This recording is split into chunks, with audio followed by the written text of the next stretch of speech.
আমি ভদ্রকালী হাই স্কুলের সভাপতি হাবিব সাদাত রহমান। আমার সঙ্গে উপস্থিত আছে মোহাম্মদ শফিদ আলী। উনি বীরভূম জেলার একটা সেকেন্ডারি স্কুলের শিক্ষক ছিলেন, এখন রিটায়ার। উনি থাকেন এখন আমাদের ভদ্রকালীতেই।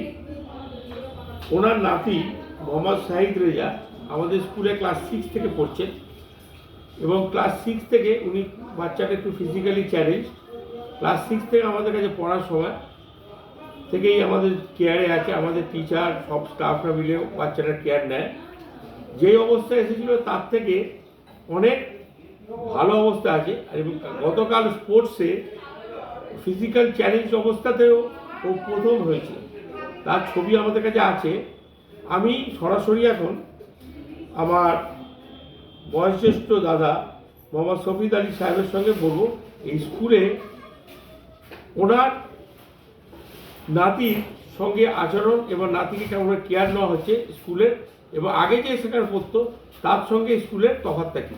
এখন সোজাসুজি মোহাম্মদ শফিদ আলী সাহেবের সঙ্গে আমরা কথা বলব। আমার নাতি মোহাম্মদ সাহেব রেজা বিগত 2 বছর থেকে এই স্কুলের ছাত্র, বর্তমানে প্রমোটেড টু ক্লাস 8। তো এখানে আমরা এ পর্যন্ত আমার ছেলের বিভিন্ন চ্যালেঞ্জ আছে, সেই চ্যালেঞ্জ ওভারকাম করার মতো আমি হয়তো আন্ডার ট্রিটমেন্টে আছি। এই অবস্থায় আমি ছেলেকে এই স্কুলে দিয়ে আমি নিশ্চিন্তে থাকি, কারণ এই ছেলে যখন স্কুলে আসে, স্কুল থেকে যায়, ক্লাসে থাকে, সমস্ত এনভায়রনমেন্টগুলো within the teachers, staff, teaching staffs, managing committee members and others, আমি পুরোপুরি তাদের কাছ থেকে পূর্ণ সহযোগিতা লাভ করে আসছি। এই সহযোগিতার ফলে আমি এই ছেলেকে এখানে নেওয়ার ব্যাপারে একেবারে নিশ্চিত থাকি, এবং এর জন্যেই আমি ছেলেকে আরও দেখি যে ছেলে মোটামুটি এই স্কুলের ব্যাপারটা নিয়ে খুব আগ্রহান্বিত। He always becomes ready to come to the school and attend his classes regularly, and in their time of arrival and departure he is accompanied by some of his following teachers and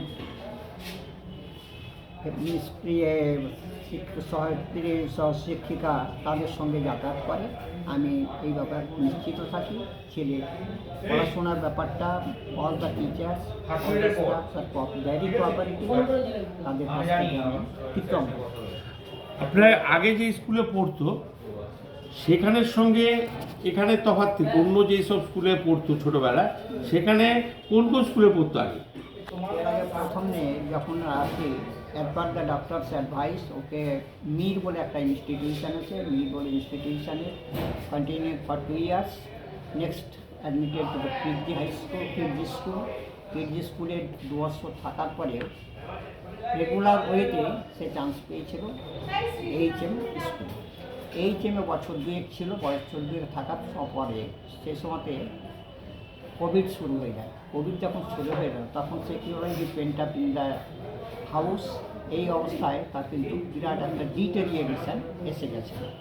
এই ডিটেরিয়েশনটাকে আমরা overcome তখনও করতে পারিনি, মানে বিরাট the problem situation. সুতরাং এর ফলে অতটা কিছু করতে না পারলে ছেলেটাকে আমরা নিয়ে ভেবেছি কী করবো।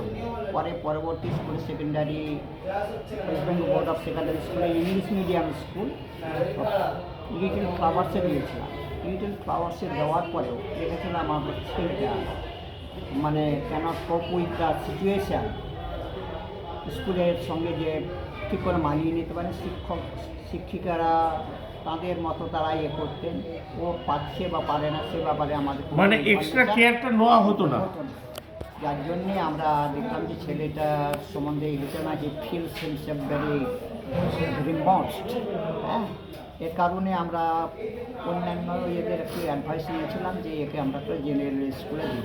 জেনারেল স্কুলে দেখলাম যে জেনারেল স্কুলে হতে যে লার্জ নাম্বার স্টুডেন্টস যেখানে আছে বা কোথাও আছে সেরকম ধরনের তাকে কেয়ার নেওয়া হবে কিনা।